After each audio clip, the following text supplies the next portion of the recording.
Sir मेरा सबसे पहला आपसे क्वेश्चन है, हृदय रोग से संबंधित क्या क्या स्लीप डिसऑर्डर हो सकते हैं, आप बताइए ऑडियंस को। तो बहुत सारी स्लीप की संबंधी बीमारियां हैं जिनका हार्ट से क्लोजली रिलेशन है। इसका मतलब डायरेक्टली स्लीप से हार्ट की प्रॉब्लम नहीं होती, या स्लीप की प्रॉब्लम से या नींद की बीमारी से हार्ट की प्रॉब्लम नहीं होती, लेकिन हार्ट की बीमारियों के प्रॉपर मैनेजमेंट के लिए स्लीप प्रॉपर स्लीप ज़रूरी है। दूसरा, कुछ बीमारियां ऐसी हैं जिसमें नींद के साथ कुछ बीमारियां एसोसिएटेड हैं, जिसके होने से उन मरीजों में हार्ट की बीमारियां बढ़ जाती हैं। तो आज हम उन सब के बारे में डिस्कस करेंगे। सर ऐसी कौन सी बीमारियां जो स्लीप से होती हैं, आप उनके बारे में बताना चाहेंगे? काफ़ी सारी बीमारियां जो हैं जो एसोसिएटेड होती हैं, उसमें से मुख्य बीमारियां जो दो आज हम डिस्कस करेंगे वो है ऑब्स्ट्रक्टिव स्लीप एपनिया, वो जिसको ओएसए बोलते हैं। वो हार्ट, लंग और स्लीप इन तीनों के साइकिल में मिला के होती है। और दूसरी बीमारी होती है वो है ओबेसिटी हाइपोवेंटिलेशन सिंड्रोम।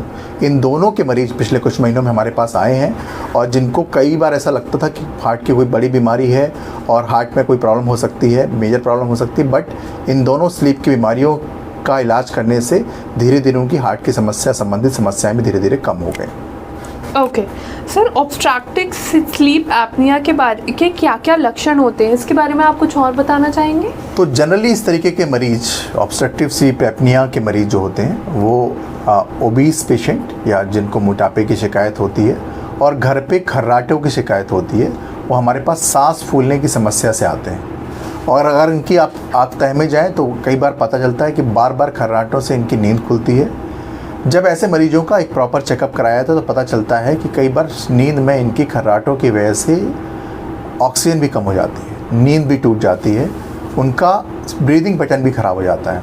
ऐसे मरीज जब लंबे समय तक ऐसे रहते हैं तो उनके इन सब से ओबेसिटी बढ़ती है, लंग की प्रॉब्लम बढ़ती है, हार्ट के ऊपर जोर पड़ता है और सांस फूलने की समस्या स्टार्ट हो जाती है। तो ये एक विशियस साइकिल है जिसको तोड़ना बहुत ज़रूरी है। तो जब इसकी जड़ में देखा गया कि ये क्यों हो रहा है, तो यहाँ की शुरुआत यहाँ से होती है जहाँ पे उनको नींद की समस्या ऑब्स्ट्रक्टिव स्लीप एपनिया था, और ऑब्स्ट्रक्टिव स्लीप एपनिया की वजह से उनको बाकी सारी चीज़ें धीरे धीरे शुरू होती हैं। तो ये तीनों आपस में मिले हुए हार्ट, लंग और sleep disorders. Okay sir, sleep apnoea और इंसोमेनिया का हार्ट डिजीज से क्या रिलेशन है? तो सबसे कॉमन रिलेशन जो है, सबसे इम्पॉर्टेंट रिलेशन है वो है ब्लड प्रेशर के साथ। अगर कोई व्यक्ति को ब्लड प्रेशर कंट्रोल नहीं है और कई बार उसकी तह में जाते हैं तो पता चलता है कि नींद साउंड स्लीप नहीं है। तो अगर आप अपना रक्तचाप को कंट्रोल करना चाहते हैं, रक्तचाप को नियंत्रित रखना चाहते हैं, तो 8 घंटे 6 से 8 घंटे की एक उचित नींद, अच्छी नींद बहुत ज़रूरी है। और इस जैसे ही उनकी बीपी कंट्रोल हो जाता है इसके बाद, तो उनको बीपी की दवाइयों की रिक्वायरमेंट कम हो जाती है। तो अगर कोई उच्च रक्तचाप का मरीज है या दो या 3 दवाइयों पर है और उसको नींद पूरी नहीं हो रही है, या वो किसी नींद स्लीप डिसऑर्डर का मरीज है, तो अगर उसका स्लीप पैटर्न हम ठीक कर लें, नींद ठीक कर लें, तो या तो उसकी दवाइयों में बंद हो जाती हैं, या दवाइयाँ पूरी तरीके से कम हो जाती हैं, या करंट दवाइयों पे बीपी कंट्रोल हो जाता है। मतलब फ़ायदा उसका होना ही है। अगर स्लीप कंट्रोल होती है, इसका मतलब यह है कि उच्च रक्तचाप के मरीजों को अगर अपना बीपी कंट्रोल करना है तो उनके में स्ट्रेस और स्लीप दोनों ही ठीक होना चाहिए। ओके सर, अगर सोने के दौरान किसी की सांस फूलती है तो उसको आप क्या एडवाइस करेंगे? तो कई बार ऐसे हमारे पास मरीज आते हैं जिनकी पहला हार्ट का लक्षण यही होता है कि रात को सोने ही जाते हैं तो सांस फूलने लगती है, फिर हमें उठ के बैठना पड़ता है, और उठ के बैठने के बाद फिर हमारी थोड़ी सांस थोड़ी ठीक होती है। तो इसको पैरोक्सिस्मल नॉक्टर्नल डिस्निया PND बोलते हैं। और PND कई बार हार्ट की मेजर बीमारी, जिसको हार्ट फेलियर बोलते हैं, हार्ट की पंपिंग कम बोलते हैं, पहला लक्षण होता है। तो बहुत सारे हमारे मरीज, जब वो एक बार हार्ट का उनका इलाज शुरू हो जाता है और उनको समझ में आने लगता है कि हाँ, तो धीरे धीरे ये तकलीफ़ वो अपना सिर ऊपर करके सोने लगते हैं और पानी का नियमित सेवन कम करते हैं, जितना ज़रूरत होती है उतना करते हैं, धीरे धीरे समस्या ठीक हो जाती है। लेकिन कई बार ये समस्या पहली बार तब पता चलती है जब सोने के बाद उनकी सांस फूलने लगती है सीधे लेटने में। तो नींद का खुलना, एकदम से सांस फूलना, ये हार्ट की मेजर बीमारी का लक्षण है। तो अगर किसी को ऐसे होता है तो ज़रूर अपने नज़दीकी फिजिशियन और उनके बोलने पर अपने हार्ट के डॉक्टर को ज़रूर दिखाएं।